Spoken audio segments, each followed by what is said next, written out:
Hi చెల్లెలు, మా చిన్న పాప ఫిబ్రవరి 9 వచ్చిందంటే 4 ఇయర్స్ లాకైతే ఎంటర్ అయిపోతుంది. మా పెద్ద పాపకు కూడా సేమ్ ఈ టైంలోనే ఇయర్ రింగ్స్ అనేది కుట్టించేసాము. సో మా చిన్న పాపకు కూడా కనుమ రోజు మంచి రోజు కాబట్టి తనకి కూడా ఆ రోజు అయితే ఇయర్ రింగ్స్ అయితే కుట్టించేసాం అనమాట.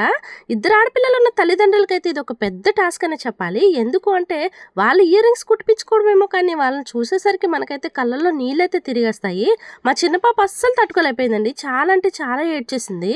సో మనం ఎప్పుడైనా ఇయర్ రింగ్స్ కుట్టిపించేటప్పుడు పెన్నతో మార్క్ అనేది ఖచ్చితంగా పెట్టుకోవాలి. ఎందుకు అంటే ఒకటి పైకి ఒకటి కిందికి అనేది అయిపోతూ ఉంటుంది అనమాట. మన ఇండియన్ కల్చర్ ప్రకారం మేనమామ ఒళ్ళో కూర్చోబెట్టుకుని మరైతే ఇయర్ రింగ్స్ అనేది కుట్టించేసుకోవాలి. సో మా అన్నయ్య ఒళ్ళో అయితే కూర్చోబెట్టి ఇయర్ రింగ్స్ అయితే కుట్టిపించేసాము. చేత్తో ఎందుకు కుట్టించుకోవడం, డైరెక్ట్ గా గన్ షాట్స్ వస్తున్నాయి కదా అనుకోవద్దు. మా ఊర్లో అయితే అవైలబుల్ గా లేదనమాట. సో అందుకే గన్ షాట్ అయితే యూజ్ చేయలేదండి. అదే రోజు ఈవినింగ్ అయితే మేము కాకినాడ రిటర్న్ అయితే అయిపోయాము. మళ్ళీ నెక్స్ట్ ఇయర్ వరకు నో ఛాన్స్ అనమాట. సంక్రాంతి వచ్చేంత వరకు వెయిట్ చేయాల్సిందే. వీడియో నచ్చితే లైక్ చేసి షేర్ చేసి మన ఛానల్ని సబ్స్క్రైబ్ చేసుకోండి. బాయ్.